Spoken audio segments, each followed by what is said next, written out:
Estados Unidos continúa luchando contra los incendios forestales de Hawái.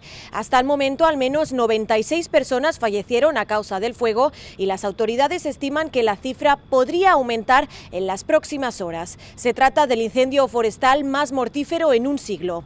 El gobernador de Hawái, Josh Green, señaló que en Lahaina, una de las zonas más afectadas, más de 2.700 estructuras fueron destruidas y estimó que el daño rondaba alrededor de los 6.000 millones de dólares. Integrantes de la Agencia Federal para el Manejo de Emergencias y grupos de voluntarios se trasladaron a la isla junto a equipos de rescate para recuperar a las víctimas, contener los incendios, repartir suministros y organizar las labores de reconstrucción.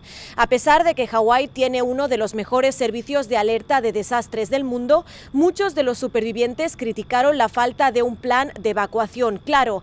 Muchos de ellos se dieron cuenta de los incendios cuando las llamas ya estaban cerca de sus casas.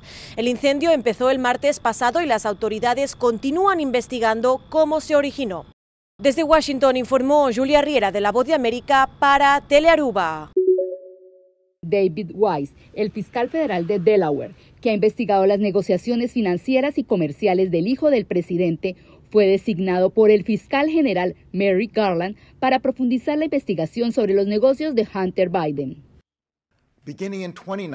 Desde 2019, el señor Weiss, en su calidad de fiscal federal y trabajando en coordinación con agencias federales de cumplimiento de la ley, comenzó a investigar las denuncias de ciertas conductas delictivas de, entre otros, Robert Hunter Biden.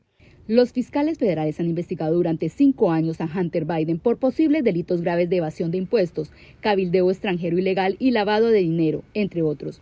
Garland mencionó que Weiss le dijo que a su juicio su investigación ha llegado a un punto muerto, en la que debería continuar su trabajo como fiscal especial y pidió ser designado. Este nombramiento confirma mi compromiso de proporcionar al señor Weiss todos los recursos que solicite. También reafirma que el señor Weiss tiene la autoridad que necesita para realizar una investigación exhaustiva. La Casa Blanca ni el equipo legal de Hunter se pronunciaron inmediatamente sobre el anuncio del Departamento de Justicia. Sin embargo, durante una conferencia de prensa el pasado 27 de julio, la vocera de la Casa Blanca dijo que no había posibilidad de que el presidente Joe Biden indultara a su hijo Hunter, quien enfrenta cargos por no pagar impuestos por más de 1.5 millones en ingresos en 2017 y 2018.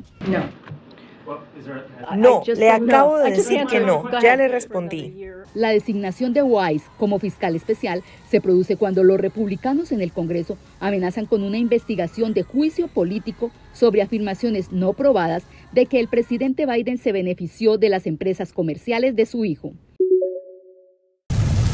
Fuertes lluvias, vientos huracanados y potenciales inundaciones es lo que presagian los modelos elaborados por meteorólogos del gobierno de Estados Unidos. Alertan sobre la formación de 14 a 21 tormentas ya nombradas y pronostican de 6 a 11 huracanes que pueden oscilar entre las categorías 2 y 5. Todo con impacto en la costa atlántica durante lo que resta de la temporada de huracanes. De 6 a 11 huracanes que ahora se pronostican para este año, que teníamos de 5 a 9 pronosticados anteriormente, estarían en línea con los 8 huracanes que tuvimos el año pasado y los 7 huracanes del año anterior.